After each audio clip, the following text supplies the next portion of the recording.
ታሪካችን የሚጀምረው ሁለት ሳይንቲስቶች የሚያደርጉትን ጥልቅ ምርምር በማሳየት ነው። ሳይንቲስቶቹ ባክቴሪያን በመጠቀም ማንኛውንም ነገር ቅርጹን ያጣ ነገር እንዴት በፍጥነት ወደ ቅርጹ ከብር እንዲያደርግ የሚያደርግ ሙከራ በማድረግ ላይ ናቸው። ብዙ አድካሚ ምርምሮችን ቢያደርጉም በቀላሉ ሊሳካላቸው አልቻለም። ሁለት ጓደኛሞች ተስፋ ላለመቁረጥ ቃል ተጋብተው ይለያያሉ። አንድ ወጣት ፒዛ ለማዘጋጀት ሲሞክር መሬት ላይ ይወድቅበታል። እናቱም በጣም ትቆጣዋለች። በሁለት ሳምንት ውስጥ 2 ፒዛ አክስረሃል፣ ሌላ እንድታከስር ጊዜ አልሰጥህም፣ አልፈቅድልህም ትለዋለች። ልጁ ግን ገንዘብ እንደሚያስፈልገው ሲነግራት በአንድ ቅድመ ሁኔታ ትስማማለች። እሱም በር ላይ ቆሞ ደንበኞቹን ወደ ውስጥ እንዲገቡ በመጋበዝ እንደሆነ ትነግረዋለች። ልክ እንደ አባቱ እንዲሰራም ታስጠነቅቀዋለች። ምርጫ ስላልነበረው ወደ ውጭ ወጥቶ በቆመበት ቅጽበት ታን የተባለ ኮሌጅ አብሮት የሚማር የሀብታም ልጅ መጥቶ ማክ ላይ ሙድ ይይዝበታል።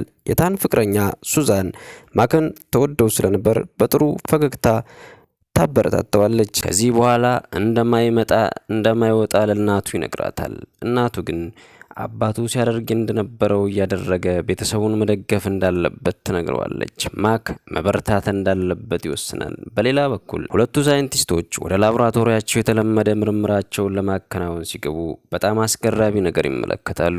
ለሙከራ የወረወሩት ቲማቲም በራሱ ጊዜ ወደ ነበረበት ቅርጽ ተመልሶ ያገኙታል። ባለማመን ስሜት ፕሮፌሰር ቶር ገና ይሞክረዋል። በቅጽበት ወደ ነበረበት ሲመለስም ይመለከታሉ። የሌት ተቀን ድካማቸው አመርቂ ውጤት በማምጣቱ ተደስተው ከሰው ልጅ ላይ እንዴት እንደሚሞክሩት ያስባሉ። በሌላ በኩል ማክ ስራውን ጨርሶ ኮሌጅ ክላሱ ለመማር ሲገባ ማክ ትምህርቱን መከታተል አልቻለም። በስራ ደክሞ ስለሚመጣ እንቅልፍ ያስቸግረዋል። ፕሮፌሰሩም ትኩረት አድርጎ ካልተማረ የሚያስበውን ነገር ማሳካት እንደማይችል ማክን ይነግረዋል። ይህንን የሚለው ደግሞ ጥሩ ጭንቅላት ስላለው እንደሆነም አክሎ ይነግረዋል። ማክ ምንም ይሁን ምን ከእናቱ ጋር መስራቱ ይቀጥላል። ፕሮፌሰር ፒዛ ወደ ላቦራቶሪ ይዞለት እንዲመጣ ማክን ይነግረውና በዛውም አንድ የምርምር ውጤቱን ሊያሳየው እንደሚፈልግም ይነግረዋል። ማክ ከክላስ ሲመለስ ደሊቨር አገልግሎት ቤት ለቤት በከተማዋ ማዳረስ ይጀምራል። የካምፓኒ ባለቤት የሆነው ሚስተር ክሩዝ የኤክስፐሪመንቱን ውጤት ለማየት ምን ላይ እንደደረሰ ይጠይቃቸዋል። ቲማቲሙን ይሰጡትና በእጁ እንዲጨፈልቀው ይነግሩታል። ወዲያውንም በፍጥነት ወደ ነበረበት ቅርጽ ሲመለስ ይመለከታል። ሳይንቲስቶች የትኛውንም ነገር ቅርጽ ከቀየረ በኋላ ይህን ነገር ከተጠቀመ ወደ ነበረበት ቅርጽ እንደሚመልስ ይነግሩታል። በፍጥነት ሰው ላይ እንዲሞክሩት ያዛቸዋል። ሳይንቲስቶች ግን ሚስተር ክሩዝን ባለው ነገር ደስተኛ ባለመሆናቸው ምክንያት ይህንን ሀሳቡን እንደማይተገብሩለት ይነግሩታል። ማክ ቀኑን ሙሉ ትዕዛዙን ሲያደርስ ከቆየ በኋላ አንድ ትዕዛዝ ብቻ እንደቀረው ያስታውሳል። ፕሮፌሰር ቶከር ለማድረስ ሲሄድ ማክን የማያውቀው ነገር ይገጥመዋል። የሚስተር ክሩዝ ሰዎች ማክን ይዘውት የሳይንቲስቶቹን ግኝ ለሙከራ እንዲጠቀሙበት ያስገድዷቸዋል።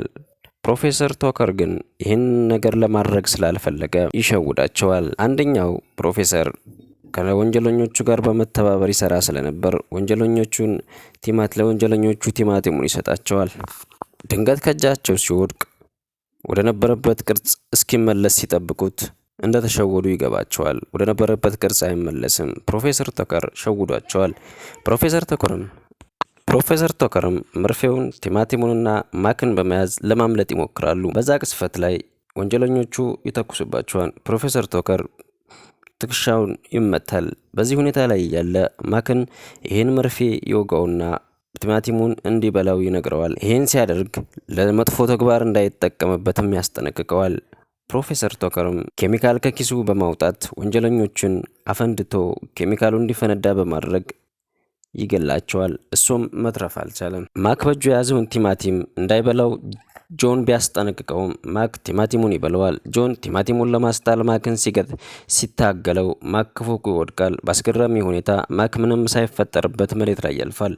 መኪናውን አስነስቶ በሚነዳበት ወቅት ማክ የህመም ስሜት ስለተሰማው መኪናውን ከኮሪደሩ ጋር አጋጭቶ ያቆመዋል። የሀብታም ልጅ የሆነችው ሱዛን ሰፈር አካባቢ ስለሆነ ሱዛን ቤቷ አስገብታ ትሪት ታደርገዋለች። የሀብታሙ ልጅ ሳይጠራ ለምን ከፓርቲያችን እንደመጣ ንገረን ብሎ ማክን ያስጨንቀዋል። ማክ በአጋጣሚ እንደሆነ የመጣ ቢነግረውም የሀብታሙ ልጅ ሊያምነው ስላልፈለገ በቦክስ ይመታዋል። በቦክስ በሚመታበት ወቅት የሀብታሙ ልጅ እጁን ይጎዳል። ጓደኛው ሊያግዘው ቢሞክርም እሱም እግሩን ተጎድቶ ከጨዋታ ውጭ ሆኗል። ማክ ጓደኛቸውን ሲገፈትረው ተሽቀንጥሮ ይወድቃል። ማክ በፍጥነት በመውጣት ወደ ቤቱ ይመለሳል። ከዛም እረፍት ሊያረግስ ቢሞክርም እምቢ ይለዋል። ጠዋት ላይ ከእናቱ ጋር ቁርስ ከበላ በኋላ ይህ የፕሮፌሰሩ ነገር እውነተኛ እንደሆነ ቸክ ማድረግ ይፈልጋል። እሳት ላይ እጁን ሲያደርገው አይቃጠልም። መኪና በቀላሉ መንቀሳቀስ ይችላል። ማክ ፕሮፌሰሩ የነገረውን ነገር እውነት እንደሆነ አረጋግጦ ወደ ስራው ይመለሳል። ማክ ስራውን እየሰራ ባለበት ወቅት በቲቪ የፕሮፌሰሩን መሞት ይነገራል። ድንገት የጆን ሰዎች ወደ እነ ማክ ፒዛ ቤት ይገባሉ። ማክን እንደሚፈልጉ እናቲቱን ቢነግሯትም እናቲቱ ግን ስላላመነቻቸው ፖሊስነት ማስረጃቸውን እንዲያመጡ ትጠይቃቸዋለች። እናቲቱ በቅስፈት ውሸታም እንደሆኑ ስለደረሰባቸው ጉዳት ታደርስባቸዋለች። እናቲቱ ላይ ሽጉጥ ሲደቀንባት ማክ ከውስጡ ነው የሚሆነውን ነገር እየተመለከተ ነበርና እናቱን ለማዳን ልብሱን ቀያይሮ ይመጣል። ማክ በጭንቅላታቸው ድንገት ዘሎ ይወጣና ይመታቸዋል። ሁሎችም በመደናገጥ ስሜት ቆመው ሲያቸው ማን እንደሆነ ይጠይቁታል። ሱፐር ፓወርድ ያለው ሰው እንደሆነ ይነግራቸዋል። እነሱም በማፌዝ መልክ ይስቁበታል። ማክ ሁሎቹንም መምታት ይጀምራል። በሚሆነው ነገር የተገረሙት አንዱ ሽጉጥ በማውጣት ማክ ላይ ይተኩስበታል። ማክ ምንም አይነት ጉዳት አልደረሰበትም። ሁሎችን ይመታቸዋል። ጆንን ማክ ሊገለው ቢያስብም ፕሮፌሰሩ የነገረውን በማስታወስ ወርውሮ ሲጥለው ስቶቭ ላይ ፊቱ ይወድቃል። በዛም ምክንያት ከፍተኛ ጉዳት ይደርስበታል። ጆን ጓደኛው ይዞት ይወጣል። ማክ እናቱን ይዞ ወደ ሆስፒታል ይሄዳል። እናቱም በነቃች ጊዜ ምን እንደተከሰተ ስትጠይቀው ታሪኩን በዝርዝር ያጫውታታል። እናቱም ይህን ነገር ለክፉ ነገር እንዳይጠቀምበት አስጠንቅቀው ጆንን ታመሰግነዋለች። ማክ ለክፉ ነገር እንዳይጠቀምበት ታስጠነቅቀዋለች። ማክም ይህን ነገር ለክፉ ነገር እንደማይጠቀምላት ቃል ገብቶ በሌላኛው ሲል ላይ ጆን የተጎዳውን ፊቱን በፋሻ ተጠቅልሎ ዶክተሩ ይሄ ነገር እንዲድን ከፈለግ ከሌላኛው ሰውነት ስጋ መነሳት አለበት ብሎ ያማክረዋል።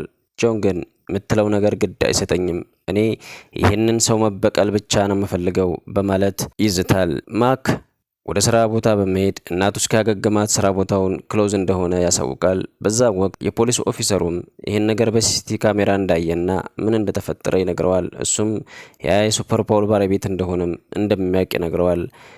ማክ ሊያስተባብል ቢሞክርም ምርጫ አልተወለትም። እንደማይጎዳው ስላሰበ ከኦፊሰሩ ጋር ይግባባሉ። ማክም በቀጣይ ወደ ፕሮፌሰሩ የቀብር ስነ ስርዓት ላይ በቆመበት ሰዓት ሱዛን ወደሱ መጣ ታወራዋለች። ለተፈጠረው ነገር ባለፈው ለፈጠረው ነገር ሱዛንን ይቅርታ ሲጠይቃት ሱዛን ግን አንተ ምንም አይነት ችግር አልፈጠርክም፣ ራስክን ለመከላከል ብቻ ነው የሞከርከው በማለት ይቅርታ መጠየቅ እንደማያስፈልገውና እሷም ከነዛ ጓደኞቿ እንደተለያየች ትነግረዋለች። በሌላ በኩል የካምፓኒው ሰራተኞች ካምፓኒው ውስጥ ያሉ ሰዎች እንዴት የፕሮፌሰሩን ውጤት ማምጣት እንደሚችሉ በሚወያዩበት ሰዓት ጆን ጠረጴዛው ላይ ወጥቶ ከዚህ በኋላ እኔ እንደሆንኩ የዚህ ካምፓኒ ኦነሩ መሪው እኔ እንደሆንኩ እወቁ በማለት የካምፓኒውን መሪ በጥይት መጥቶ ይገለውና ወንበሩ ላይ ይቀመጣል። ስሙንም እንደቀየረና ስሙም ጆንም ከዚህ በኋላ ቢግ ቼዝ ብለው እንዲጠሩትም ያስጠነቅቃቸዋል። ወደ ፕሮፌሰሩ ይዞርና ማክ እንዴት እንዳይጠቀምበት ማድረግ እንደሚችሉ መፍትሄ እንዲያፈላልግ ይነግረዋል። ፕሮፌሰሩም ባክቴሪየም ስሞክ ሲያገኘው እንደሚጨናገፍና ጉልበቱም ኃይሉም እንደሚቀንስ ይነግረዋል። ቢግ ቼዝ ጊዜ ሳያጠፋ እንዲዘጋጁና ወደ ማክ ለመገስገስ ቆርጦ ይነሳል። ቢግ ቼዝ ወደ ኮሌጁ አመራ። ማክ የኬሚስትሪ ክላሱን እየወሰደ በነበረበት ጊዜ ድንገት ሆዱን ስላመመው ወደ መጸዳጃ ቤት ሲሄድ ቢግ ቼዝ ከክላሱ ገብቶ ማክን ሊፈልግ እንደመጣ ይነግረዋል። መምህሩ ላይም ተማሪዎች ላይም ሽጉጡን በመደቀን ያስፈራራቸዋል። ወደ ማክ መቀመጫ በመሄድ ሱዛን ወደ ማክ መቀመጫ በመሄድም ማክን እዚህ እንደነበረ ያረጋግጣል። ሱዛን በፍጥነት ማክ እንዳይመለስ ቴክስት ታደርግለታለች። ከዚህ በኋላ የማክን ደፍተር ገልጾ በሚያይበት ጊዜ ሱዛን የማክ ፍቅረኛ መሆኗን ይደርስባታል። ቢግ ቼዝ ሱዛንን ይዞ በሚወጣበት ሰዓት ማክ ከፊቱ ይደቀንበታል። ቢግ ቼዝም ከሰውነቱ ያለውን ባክቴሪያ አውጥተው እንዲገሉት አዘዛቸው። ለማውጣት ሲሞክሩ ማክ አቅሙን ተመልሶ ይመታቸዋል። ማክ ሱዛንን ለማዳን ቢፈልግም ቢግቼዝ ግን ይዟት ሂዷል። ቢግቼዝ ማክን ባክቴሪየሙን ለማውጣት ሲሞክር ትንሽ ከሲሪንጁ የቀረችዋን በመጠቀም ሪከቨር ለማድረግ የተቃጠለውን ፊቱን ይሞክራል። በዛ ሙከራ ውስጥ ሌሎች ይህንን ምርምር መግዛት እዚህ ምርምር ላይ ኢንቨስት ማድረግ የሚፈልጉትን ሰዎች ጋብዞ ስለነበር በትንሹ ለማሳየት ይሞክራል። የማክ ፊት ሪከቨር ያደርጋል። በጣም ትንሽ ስለነበረች ግን ወደ ነበረበት በፍጥነት ይመለሳል።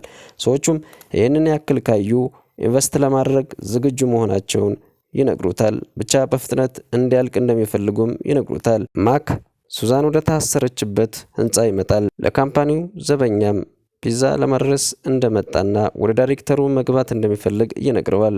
ካምፓኒው ዘበኛም በማመን ፒዛውን ማድረስ እንደሚችል ይነግረዋል። ማክም በፍጥነት ገብቶ ጆንን አንቆ በመያዝ ሱዛን የት እንዳለችና ሱዛንን እንዲሰጠው ይነግረዋል። ጆንም ሱዛንን ማግኘት ከፈለገ እንዲረጋጋና መነጋገር እንዳለባቸው ያሳምነዋል። በዛ ፍጥነት ጆን ክፍተት ስላገኘ ሲጋራውን በማጨስ የማክን ጉልበት ያሽመደምደዋል።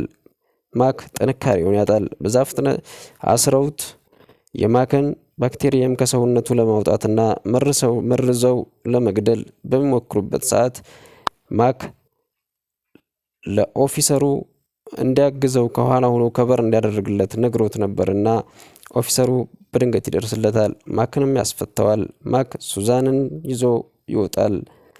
ሱዛንና ማክ በሰላም ኑሯቸውን መኖር ይጀምራሉ።